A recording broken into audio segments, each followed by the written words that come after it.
ఇప్పుడు టాపిక్ వచ్చి memory management in embedded systems. అంటే ఎంబెడెడ్ సిస్టమ్స్లో మెమరీని ఎలా మేనేజ్ చేస్తాము, ఎలా అలొకేట్ చేస్తాము అనేది ఇప్పుడు ఈ టాపిక్లో చూసుకుందాం.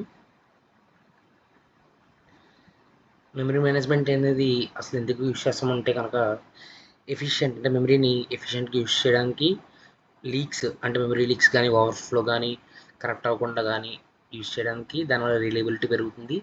రియల్ టైం కాంప్లెక్స్ అంటే రియల్ టైం రిక్వైర్మెంట్స్ని ఇంక్రీజ్ చేయడానికి మనం ఈ మెమరీ మేనేజ్మెంట్ అనేది యూజ్ చేస్తాం అనమాట.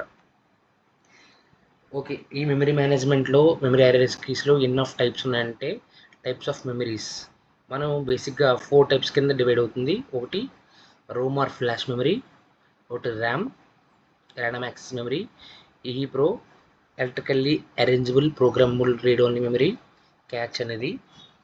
ఇప్పుడు దీని గురించి చూసుకుంటే కనుక రోమ్ అనేది ఇది ఒక నాన్ వాలటైల్ స్టోరేజ్ ఆఫ్, ఇది ఏంటంటే బేసిక్గా ఎందుకు యూస్ చేస్తారంటే కనుక మన ప్రోగ్రామ్ కోడ్స్ని స్టోర్ చేసుకోవడానికి యూస్ చేస్తారన్నమాట.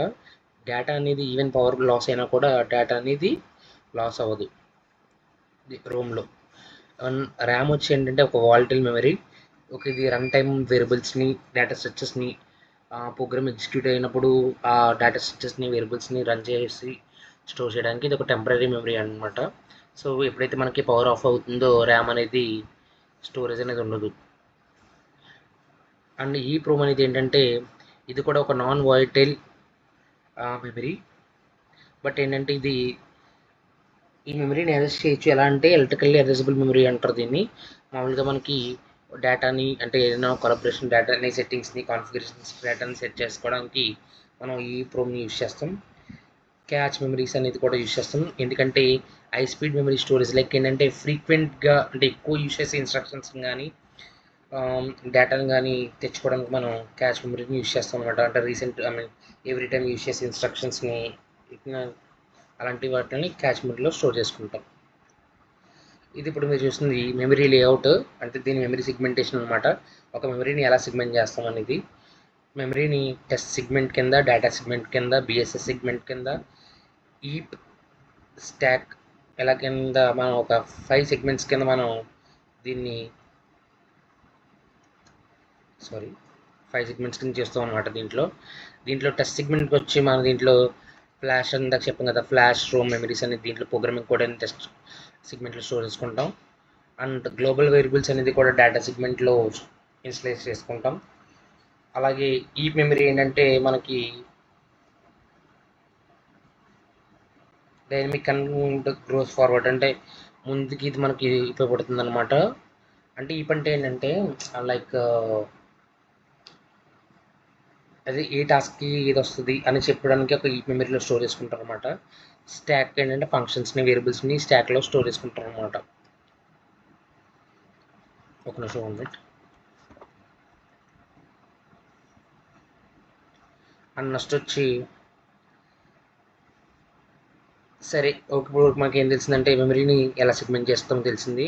ఇంకోటి ఏంటంటే ఈ మెమరీని ఎలా అలొకేట్ చేసుకుంటాం అన్నమాట అనేది ఉంటుంది. దాంట్లో 2 టైప్స్ ఉంటాయి. ఒకటి స్టాటిక్ మెమరీ అలొకేషను, ఇంకోటి వచ్చి డైనమిక్ మెమరీ అలొకేషన్. ఈ స్టాటిక్ మెమరీ అలొకేషన్ అనేది ఎప్పుడు జరుగుతుందంటే ఎప్పుడైతే కోడ్ అనేది కంపైల్ అవుతుందో ఆ టైంలో యూజ్ చేసుకునే మెమరీని స్టాటిక్ మెమరీ అలొకేషన్ అనమాట. ఇక్కడ ఈ మెమరీ సైజ్ అనేది ఇప్పుడు కూడా ఫిక్స్ అయి ఉంటుంది. అండ్ అలాగే దీనివల్ల ఏంటంటే దీని అవుట్పుట్ ఫాస్ట్గా ఉంటుంది అండ్ ప్రెడిక్టబుల్ చేయొచ్చు అనమాట. ఈ అవుట్పుట్ వస్తుంది అనేది ఇది ఎందుకు ఉపయోగపడుతుందంటే ఏరియోస్కోప్, అంటే ఎక్కడ యూజ్ అవుతుందంటే ఏ ఆటోమోటివ్, ఏరియోస్కోప్, మెడికల్ ఇండస్ట్రీ కంట్రోల్స్లో ఉపయోగపడుతుంది అనమాట.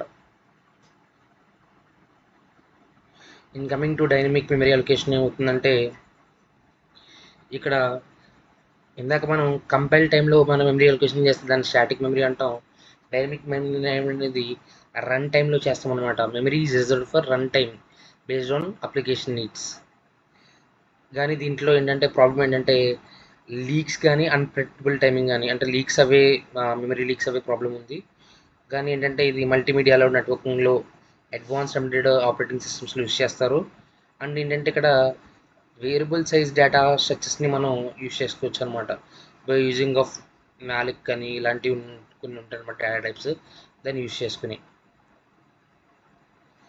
ఇందాక రన్ టైమ్ మెమరీలో మనకి మనకి ముందుగా ఏముంటాయంటే స్టాక్ అండ్ హీప్ మెమరీస్ ఉంటాయి. ఈ రెండింటిని కూడా రన్ టైమ్ మెమరీస్ అంటాం అనమాట. ఈ స్టాక్లోకి వచ్చినప్పటికీ ఏంటంటే లాస్ట్ ఇన్ ఫస్ట్ అవుట్, అంటే ఏదైతే లాస్ట్ వచ్చిందో అది ఫస్ట్ని అవుట్ చేసుకోనమాట. అంటే ఏదైతే లాస్ట్ డేటా ఉందో దాన్ని ఫస్ట్ తీసుకుంటాం అనమాట. అండ్ దీంట్లో లోకల్ వేరియబుల్స్ పారామీటర్స్ అవి మనం తీసుకుంటాం అనమాట. దీంట్లో ఈ మెమరీలో ఏంటంటే dynamic allocation via malloc or free, variable size structures ఉంటుంది, మాన్యువల్ డీఅలొకేషన్ అనేది రిక్వైర్డ్ ఉంటుంది అనమాట ఈ మెమరీలో. ఇక్కడ స్టాక్ వచ్చినప్పుడు ఏంటంటే అలొకేషన్ డీఅలొకేషన్ అనేది ఆటోమేటిక్గా జరిగితే ఇక్కడ ఈప్లో మాన్యువల్గా జరుగుతుంది. మనకు ఇందాక చూసుకున్నాం కదా ఏంటంటే రియల్ టైమ్ ఆపరేటింగ్ సిస్టమ్స్లో ఈ మెమరీ మేనేజ్మెంట్ ఎలా జరుగుతుందంటే టాస్క్ స్పెసిఫిక్ స్టాక్స్ జరుగుతాయి. దాని తర్వాత ఈచ్ ఆర్టీఓ అంటే ప్రతి రియల్ టైమ్ ఆపరేటింగ్ సిస్టమ్ అనేది ఒక స్టాక్ని ఇవ్వడం జరుగుతుంది. దీనివల్ల ఒక స్టాక్ ఇంకొక స్టాక్ అనేది కూడా ఒక స్టాక్లో టాస్క్ చూసిన డయాగ్రామ్ ఏ టాస్క్ జరుగుతుందో ఆ టాస్క్ మాత్రమే అలా విడివిడిగా టాస్క్ ఇవ్వడం జరుగుతుంది. అండ్ టైమింగ్ కూడా అంటే ఈ టైం వరకు ఉంటుంది.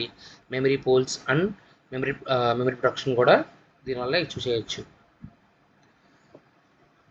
దీంట్లో ఛాలెంజెస్ వచ్చినప్పటికి ఏముంటుందంటే common challenges in memory management అంటే ర్యామ్ అనేది లిమిటెడ్గా ఉంటుంది, ఫ్రాగ్మెంట్ అండ్ లీక్స్ ఉంటాయి, ఒకసారి stack overflow, real time constructions. So ఈ టాపిక్ వచ్చి మనకి memory management in embedded systems అనమాట.